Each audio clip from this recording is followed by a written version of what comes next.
We have main engine start.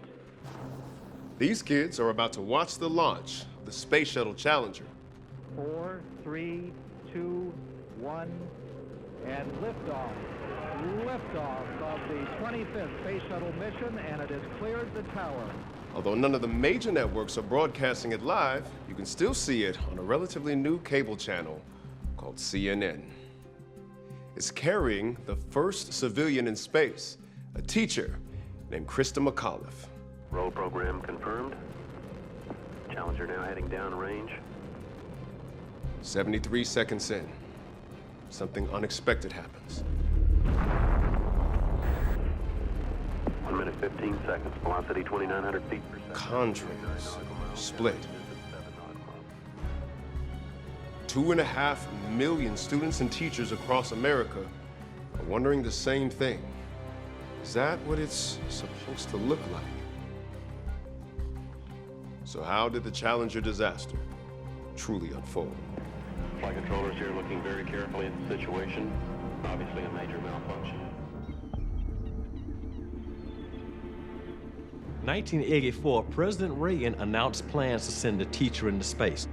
When that shuttle lifts off, all of America will be reminded of the crucial role that teachers and education play in the life of our nation. 11,000 teachers actually applied to go to space. On July 19th, 1985, Vice President Bush makes the big announcement. The teacher who will be going into space, Krista McAuliffe. Is that you?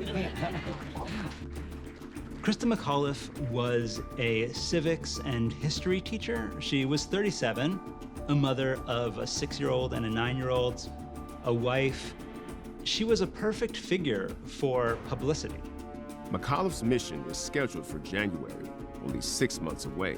The anticipation and publicity surrounding a teacher in space will add pressure to keep this mission on schedule, and that pressure will have consequences.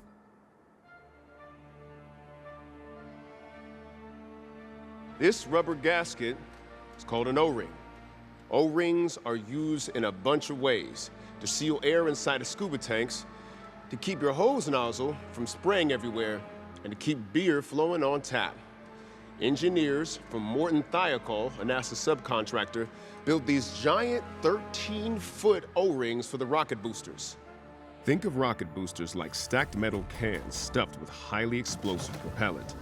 When material inside the rocket booster heats up during launch, the O-ring prevents gas from finding an opening, like water in a tea kettle escaping through a spout.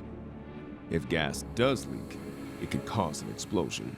When Space Shuttle Discovery returns from space in January of 1985, NASA engineers find a problem with this O-ring. And how it happened is an eerie foretelling of the Challenger disaster, still a year away. One of the O-rings from Discovery's mission has burned. A little piece of it is missing.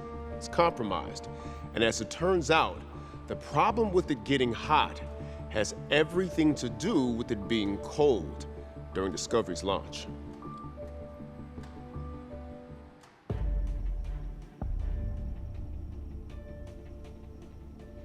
It's the night before launch. In a typical January, low temperatures in Cape Canaveral would be around 50 degrees Fahrenheit. But this isn't a typical day. Temperatures tonight will drop below freezing. This was an epic cold snap across the South. It had never been that cold on that calendar day in Cape Canaveral, Florida. The next morning at Cape Canaveral, hours before liftoff, the temperature bottoms out at 20 degrees. At liftoff, it will be the coldest launch in history, 36 degrees.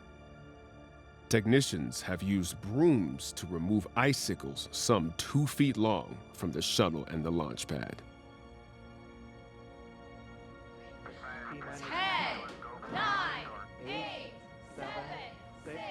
We have main engine start. 4, 3, 2, 1. and liftoff. Liftoff of the 25th Space Shuttle mission, and it has cleared the tower. Now control. Roger, Challenger. 60 seconds in, the Challenger reaches 35,000 feet at speeds of Mach 1.5. Everything appears smooth until it doesn't. 1 minute, 15 seconds. Velocity 2,900 feet per second. Altitude 9 nautical miles. Downrange distance 7 nautical miles.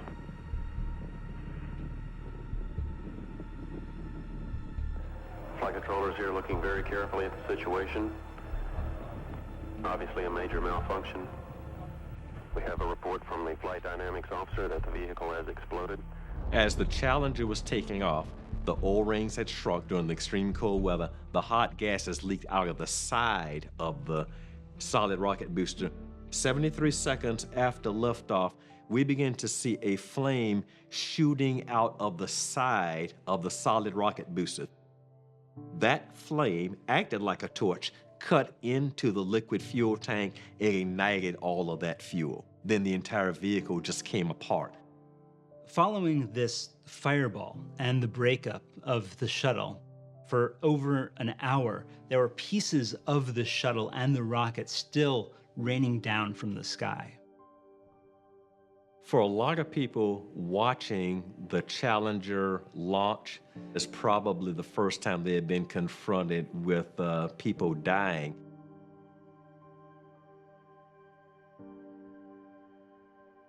Ronald Reagan postpones the State of the Union address for the first time ever, and instead gives one of his most memorable speeches.